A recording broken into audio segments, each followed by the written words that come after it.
Show में हूँ। काहे? ते भगवान मानेगा?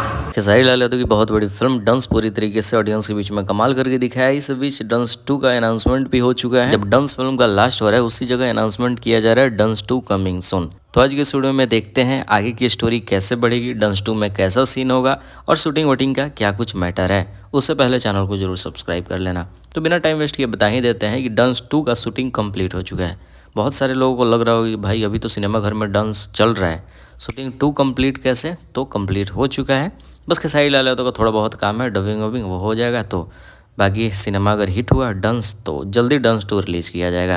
बाकी फिल्म की स्टोरी आगे ऐसे हो सकती, देखो डंस में तो मेन जो विलन होता है वो तो ख़त्म हो चुका है, तो उम्मीद किया जा सकता है कि दूसरा विलन कौन आएगा। थोड़ा सा सस्पेंस वाला सीन है। बाकी खेसारी लाल यादव का लव एंगल को आगे बढ़ाया जा सकता है। खेसारी लाल यादव का फैमिली तो अभी भी है, बाकी किसी और को विलन बनाकर स्टोरी बढ़ा दिया जाएगा। खैर देखना इंटरेस्टिंग होगा क्या कुछ होता है। बाकी फोटो वोटो क्लिप डंस 2 का इसलिए नहीं आया है क्योंकि फर्स्ट पार्ट का जब शूटिंग हो रहा था किसी को पता चला नहीं, इस सब चीज़ को छुपा कर रखा गया है। जैसे ही कुछ अपडेट आएगा वीडियो बनेगा चैनल को सब्सक्राइब कर रहना।